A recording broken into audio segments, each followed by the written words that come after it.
السلام عليكم.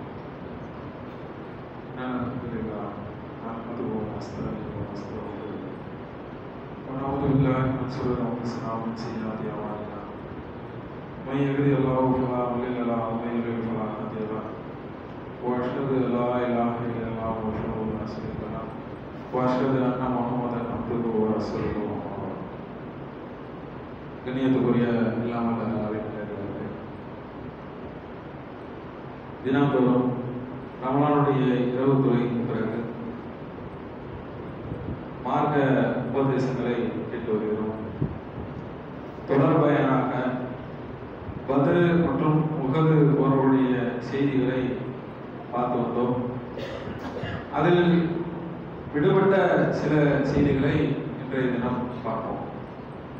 இந்த பத்ர் மற்றும் உஹது போர்களில் கலந்து கொண்டவர்களுக்கு அல்லாஹ்விடத்தில் எந்த அளவுக்கு சிறப்பு மிகுந்த அந்தஸ்துகள் கிடைத்தது என்பதை அன்னல் பெருமானார் நபிகள் நாயகம் ஸல்லல்லாஹு அலைஹி வஸல்லம் அவர்கள் சஹாபாக்களுக்கு சொல்லிய செய்திகளை பார்ப்போம். ஆரிசா பின் சுராகா அவர்களின் தாயாராக இருக்கக்கூடிய உம்மு ருபையாவு பின் ஃபராகலை அவர்கள் என்ன செய்றாங்கன்னா ஆரிசா குறித்து கேள்வி வைக்கிறாங்க. ஆரிசா என்பவர் பத்ர் போர்க்களத்தில் செய்யப்பட்டிருக்கார், கொல்லப்பட்டிருக்கார். பத்ர் போர்க்களத்துல மார்க்கத்திற்காக இஸ்லாமிய மார்க்கம் இந்த உலகமெங்கும் பரவ வேண்டும், சத்திய மார்க்கம் நிலைத்து நிற்க வேண்டும் என்பதற்காக அந்த இக்கட்டான சூழலிலே அவர்கள் போரில் கலந்து கொண்டவர்கள். ஆரிசா குறித்து அவருடைய தாயார் ஒவ்வொரு பேர் அவங்க என்ன செய்யறாங்க, கேள்வி கேட்கிறாங்க. என்ன கேள்வி கேட்கிறாங்கன்னா, என்னுடைய மகன் இப்போது எங்கு இருக்கிறார், அவர் சொர்க்கத்தில் இருக்கிறாரா, அவருடைய நிலைமை என்ன, அவருக்கு வேறு எதுவும் நிலைமை இருந்தால் நான் அவருக்காக கடுமையாக அழுவேன், பிரார்த்திப்பேன் என்று சொல்லக்கூடிய செய்தியை பார்க்கணும். அப்ப அல்லாஹ்வுடைய தூதர் அவங்க சொல்றாங்க, அல்லாஹ்வின் மீது ஆணையாக ஆரிசா என்ன செய்றாரு, மிக உயர்ந்த சொர்க்கத்திலே பல படித்தரங்கள் இருக்கிறது, அந்த படித்தரத்தில் மிக உயர்ந்த அந்தஸ்தில் இருக்கக்கூடிய சொர்க்கத்தில் ஹாரிசா அவர்கள் இருக்கிறார்கள் என்ற செய்தியை அதுல பார்க்கணும். அதே மாதிரி இன்னொரு செய்தியை பார்க்கலாம். எந்த அளவுக்கு அல்லாஹ்வுடைய தூதர் இந்த போர்க்களத்துல கலந்து கொண்டவங்களுக்கு இவ்வளவு விஷயமான ஒரு முக்கியமான ஒரு முக்கியத்துவத்தை கொடுத்திருக்கிறாங்கன்னா அப்படிங்கிற செய்தி இதன் மூலமாக ரொம்ப தெளிவா தெரிஞ்சுக்கலாம். எப்படின்னா, ஒரு சம்பவம் நடக்குது. பத்ர் போர்லாம் முடிஞ்சிருச்சு. பத்ர் போர் முடிந்ததற்கு பிறகு ஒரு சம்பவம் நடக்குது, பிற்காலத்தில் நடக்குது. அது என்ன சம்பவம்னா, அதுல ஹாதிப் பின் அபி பல்தா அவர்கள் என்ன செய்யறாங்கன்னா, எதிரிகளுக்கு என்ன செய்யறாங்கன்னா, நான் ரபியா சலாசம் வந்து ரகசியங்களை கொடுத்து அனுப்பிச்சிடுறாங்க. ஒரு பெண்மணி மூலமாக, ஒரு அடிமை பெண் மூலமாக என்ன செஞ்சிடறாங்க, ராணுவ ரகசியங்களை என்ன செஞ்சிடறாங்க, எதிரிகளுக்கு கடிதம் மூலமாக அனுப்பி வச்சிடறாங்க. இப்ப இருக்கிற நம்ம நாட்டில் இருக்கிற ராணுவத்திற்கு ரகசியம் இருக்கும், ஒவ்வொரு நாட்டுக்கும் ராணுவ ரகசியம் இருக்கும். அது முக்கியமான சில தலைவர்கள், அதுல இருக்கக்கூடிய முக்கியமான பிரமுகர்களுக்கு அதனுடைய விளக்கங்கள் தெளிவுகள் தெரியும். அவன் அவங்க இந்த மாதிரி செஞ்சுவாங்க, காசுக்கு ஆசைப்பட்டு இல்ல வேற ஏதாவது ஒரு தேவைக்காக செய்வாங்க, நாட்டினுடைய உள்நாட்டு ரகசியத்தை வெளிநாட்டுக்கு வித்துருவாங்க. அந்த அடிப்படையில இவர் செய்யல. இந்த ஹாதிபின் அபி பல்தா அவர்கள் என்ன பண்றாங்கன்னா, ஹிஜ்ரத் பண்ணி வந்தவர், பத்ர் போர்ல கலந்துக்கிட்டவர், அல்லாஹ்வுடைய மார்க்கம் மேலாக வேண்டும் என்று உழைத்தவர். இவர் ஏன் இப்படி பண்ணாருன்னா, அவருடைய மனைவி குழந்தைகள் எல்லாம் மக்கால இருக்கிறாங்க. அவங்கள பாதுகாக்கிறதுக்காக, அவங்களுக்கு எந்த தொந்தரவும் குறைஷிகள் கொடுத்து விடக் கூடாது என்பதற்காக ஹாதிபின் பல்தா என்ன செஞ்சாங்கன்னா, இந்த மாதிரி குறைஷிகள்கிட்ட நல்ல பேர் வாங்கிக்கிட்டோம்னா நம்மளுடைய மனைவியை, மக்காவில் இருக்கக்கூடிய நம்முடைய மனைவியையும் நம்முடைய உற்றார் உறவினர்களையும் குழந்தைகளையும் அவங்க என்ன செய்ய மாட்டாங்க, தொல்லை செய்ய மாட்டார்கள் என்ற எண்ணத்துல என்ன செஞ்சாங்கன்னா ராணுவ ரகசியத்தை கொடுத்து அனுப்பிச்சிடுறாங்க. இந்த செய்தி ரசூலுல்லாஹ்வுக்கு கிடைச்சிருச்சு. அப்ப ரசூலுல்லாஹ் கிடைச்சோன்னா அல்லாஹ்வுடைய தூதர் என்ன செய்றாங்கன்னா, அபு மசூத் ரலியல்லாஹு அவர்களையும் ஜுபைர் பின் அவ்வாம் ரலியல்லாஹு அவர்களையும் என்ன செய்றாங்கன்னா ஒரு இடத்துக்கு அனுப்புறாங்க. ரவுலத்துல் ஹாக் என்று சொல்லக்கூடிய இடத்துக்கு நீங்க நேரா போங்க, விரைவா போங்க. அங்க ஒரு பெண்மணி ஒட்டகத்துல இருப்பான், அவர்கிட்ட ஒரு கடிதம் இருக்குது அப்படின்னு சொல்லி அனுப்பிச்சிடுறாங்க. இவங்க சொன்ன மாதிரி அந்த இடத்துக்கு போறாங்க. அந்த இடத்துல ஒரு பெண்மணி இருக்கிறாள். அங்கே போன உடனே அந்த பெண்மணியை சோதனை ஒட்டகத்தை சோதனைடுறாங்க, எல்லாத்தையுமே சோதனைடுறாங்க, கடிதம் கிடைக்கல. அப்புறம் இவங்களுக்கு ஒரு சந்தேகம், ரசூலுல்லாஹ் பொய் சொல்ல மாட்டாங்களே, இவர்கிட்ட கடிதம் இருக்குன்னு இவ்வளவு உறுதியா சொல்லி அனுப்புனாங்க. அப்ப இவங்ககிட்ட கடிதங்களை, ஒட்டகத்தை சோதனை போட்டாச்சு, மற்ற பொருட்களை சோதனை போட்டாச்சு, பை எல்லாத்தையுமே சோதனை போட்டாச்சு. அப்போ அந்த பெண்மணிட்ட இவங்க கேட்கிறாங்க, நீ உன்னிடத்தில் கடிதம் இருந்தால் கொடுத்து விடு அப்படிங்கிறாங்க. அப்போ அந்த பெண்மணி சொன்னா இல்ல, மீண்டும் அவங்க அது வலியுறுத்தி கேட்கிறாங்க, ரசூலுல்லாஹ் பொய் சொல்ல மாட்டாங்கன்னு எங்களுக்கு தெரியும், உன்னிடத்தில் தான் அந்த கடிதம் இருக்கிறது என்பதை தெரியும், நீ அதை ஒப்புக்கொள்ளவில்லை என்றால் உன்னுடைய ஆடைகளை கடிந்து நாங்கள் பரிசோதனை செய்வோம் சொன்ன உடனே அந்த பெண்மணியோட கூந்தல் ரொம்ப நீளமா இருக்கு. அவ என்ன அந்த நீளமான கூந்தலுக்குள்ள இடுப்புக்குள்ள மறைச்சு அதை ஒரு விதமா வச்சிருக்கா. அப்புறம் இடுப்புக்குள்ள இருந்து என்ன அந்த கடிதத்தை எடுத்து கொடுக்குறாங்க. இந்த கடிதத்தை நேரம் வாங்கிட்டு ரசூலுல்லாஹ் வந்துட்டாங்க, இந்த நபித்தோழர்கள் வந்துட்டாங்க. அப்போ உமர் அலி அவர்களுக்கு கடுமையான கோபம். ஹாதிப் பின் பல்தா அவர்கள் இந்த மாதிரி ஒரு நம்மளுடைய ரகசியங்களை எதிரிகளுக்கு விட்டுட்டாரு அப்படின்னு சொல்லிட்டு கடுமையான கோபம். அல்லாஹ்வுடைய தூதர்கிட்ட பயங்கரமா பேசுறாங்க. அல்லாஹ்வும் அல்லாஹ்வுடைய தூதர் மீது இறை நம்பிக்கையாளர் மீது ஆணையாக இந்த ஹாதிப் பின் பல்தாவுடைய தலையை நான் வெட்டுறேன் அப்படின்னாங்க. தலையை வெட்டுறேன், யாரும் சொல்ல எனக்கு அனுமதி கொடுங்க அப்படின்னு. ஹாதிப் பின் பல்தாட்ட கேட்கிறாங்க, ஏன் நீங்க எப்படி செஞ்சீங்கன்னு சொன்னா, ஹாதிப் பின் பல்தா நான் முதல்ல சொன்னேன்ல, என்னுடைய உற்றார் உறவினர் அங்க இருக்கிறாங்க, உங்களுடைய உற்றார் உறவினரை பாதுகாப்பதற்கு வேறு வேறு வாய்ப்புகள் இருக்கிறது, வசதிகள் இருக்கிறது, அல்லாஹ் இருக்கிறான், என்னுடைய உற்றார் உறவினர் மனைவி குழந்தைகளை பாதுகாக்க யாரும் இல்லை, அதனால் நான் எதிரிகளிடத்திலே இணக்கமாக இருந்தால் எனக்கு அந்த ஒரு வாய்ப்பு கிடைக்கும் என்பதற்காக நான் செய்தி சொன்னோம்னா ரசூலுல்லாஹ் சொன்னாங்க, இவர் உண்மையை தான் சொல்றாரு, இவரோட நோக்கம் வேற எதுவும் கிடையாது, இதுதான் உண்மை, இதுதான் ஹக்கு அப்படின்னு சொன்னோம்னா மீண்டும் உமர் சொல்றாங்க, அல்லாஹ்வின் ஆணையாக, அல்லாஹ்வுடைய தூதர் மீது ஆணையாக, இறை நம்பிக்கை மீது ஆணையாக இவரோட தலையை நான் வெட்டுறேன், யாரும் சொல்ல நீங்க அனுமதி கொடுங்க. அப்ப அல்லாஹ்வுடைய தூதர் சொன்னாங்க, ஹாதிப் பின் பல்தா பதில் போர்ல கலந்துக்கிறவர், அவருடைய பாவங்களை அல்லாஹ் மன்னிச்சுட்டான், அவர்கள் விரும்பியதை செய்து கொள்ளட்டும் என்று அல்லாஹ் சொல்லியதாக சொல்லக்கூடிய செய்தியை அலி ரலியல்லாஹு அவர்கள் இந்த மிகப்பெரிய நீண்ட செய்தியை அறிவிக்கிறாங்க. பாருங்க, அல்லாஹ்வுடைய தூதர் அவர்களும் அல்லாஹ்வுடைய தூதருடைய முன்பின் பாவங்கள் மன்னிக்கப்பட்டவர்கள், நபி தோழர்கள் ரலியல்லாஹு அன்ஹு அவர்களும் பொருந்திக் கொள்ளப்பட்டார்கள், அல்லாஹ்வாலும் பொருந்திக் கொள்ளப்பட்ட ஒரு மிகச்சிறந்த நபி தோழர்கள். இவங்க எல்லாம் சொர்க்கத்துக்கு நன்மாரா என்று சொல்லப்பட்டும் போர்க்களத்துல போனாங்க, மீண்டும் மீண்டும் போர்க்களத்துல கலந்துட்டாங்க, இறைவனத்திலே எப்படியாவது நன்மதிப்பை பெற வேண்டும் என்பதற்காக தான தர்மங்களை கொடுத்தாங்க, தொழுதார்கள், நல்ல அமல்களை செய்தார்கள், நிறைய நிறைய விஷயங்களில் மார்க்கத்திற்காக உழைத்தார்கள். ஆனா அவங்களுக்கு சொர்க்கம் உறுதியாச்சு, அப்படி இருந்து உழைத்தார்கள். நமக்கு இன்னைக்கு இந்த மாதிரி சொன்னா, இங்க வந்திருக்கக்கூடிய அத்தனை ஆண் பெண்கள் குழந்தைகள் எல்லாரும் இன்னைக்கு நைட்டு இரவு தொழுகை எல்லாருக்கும் சொர்க்கம்னு சொன்னா நாளைக்கு நம்ம இங்க இருப்போமா?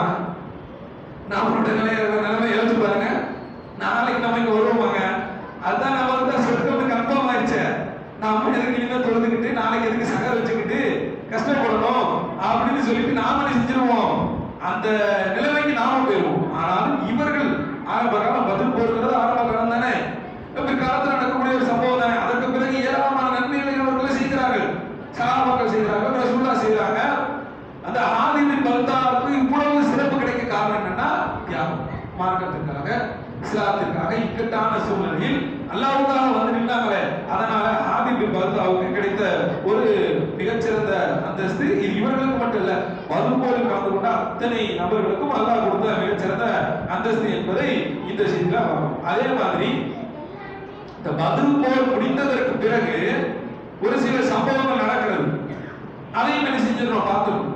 அது என்னன்னா, ஹாதிப் பின் அஸ்லப் என்ற சொல்லக்கூடிய ஒரு எதிரி வந்து கொல்லப்படுறான். அவன் ஏன் கொல்லப்படுறான்னா, பத்ர் போர் முடிந்ததற்கு பிறகு இந்த யூதர்களுக்கு மிக கடுமையான ஒரு நெருக்கடி ஆயிடுச்சு, பயமும் வந்துருச்சு. அப்படி பயமும் அந்த இதுவும் வந்த பிறகு என்ன செய்யறாங்கன்னா, இந்த காபிப் பின் அஸ்லப் என்ன பண்றான்னா, எதிரிகளுக்கு தூது சொல்றான். மதீனாவுல தான் இருக்கான், மக்காவில் இருக்கக்கூடியவர்களுக்கு உதவி செய்யும் விதமாக, எதிரிகளுக்கு உதவும் விதமாக காபிப் பின் அஸ்லப் என்ன செய்யறான்னா, தொடர்ச்சியாக பல வேலைகளை செய்கிறான். ரசூலுல்லாஹ்வை திட்டுவது, இறை நம்பிக்கையாளர்களுக்கு தொல்லை கொடுப்பது, முனாஃபிக்தனமான வேலைகளை செய்வது என்று மிக கடுமையான செயல்களை செய்து கொண்டிருக்கிறான்.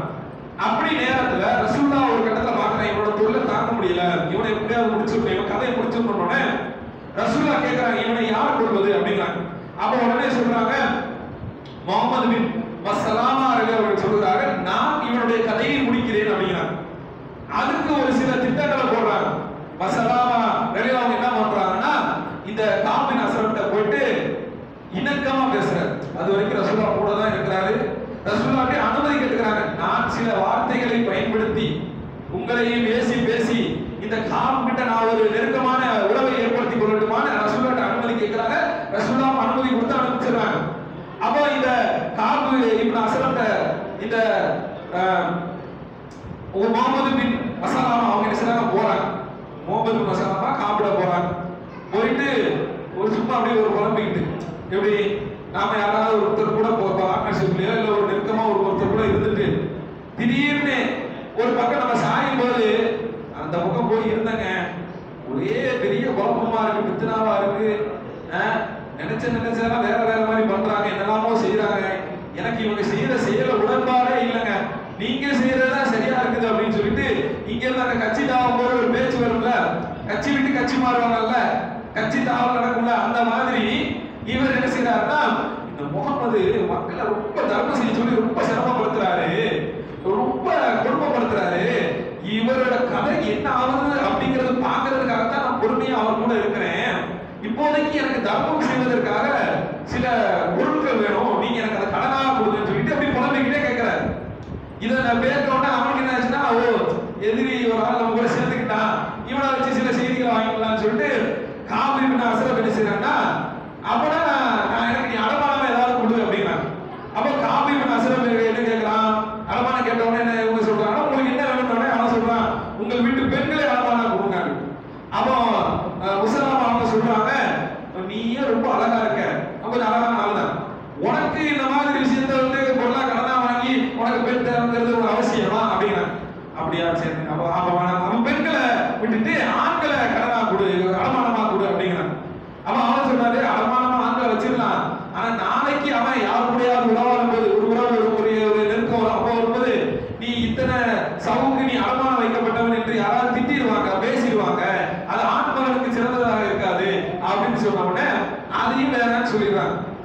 அப்ப என்னதான் கொடுப்பீங்க அப்படின்னு முசலாமாட்ட கேட்கும்போது முசலாமா சொல்றாங்க, நான் போர் ஆயுதங்களை கொண்டு வந்து உனக்கு தர்றேன், அதை அடமானமா வச்சுக்கிட்டு நீ அந்த தர்ம பொருளை கொடுங்க அப்படிங்கிறோன்னே இவங்க ரெண்டு பேருக்கு ஒரு கான்வர்சேஷன் ஓடிச்சு. அதாவது எது கட்சி விட்டு கட்சி தவணை மாதிரி அங்க ஒரு தோற்றத்தை முசலாமா உருவாக்குனதுக்கு பிறகு இதே மாதிரி அப்படியே கொஞ்ச நாள் போய்கிட்டே இருக்கு. மீண்டும் சிறிது நாட்களுக்கு பிறகு என்ன செய்யறாங்கன்னா, முசலாமாவை காபி இப்னு அஸ்ரமை சந்திப்பதற்காக ஒரு நேரத்தை ஒதுக்குறாங்க.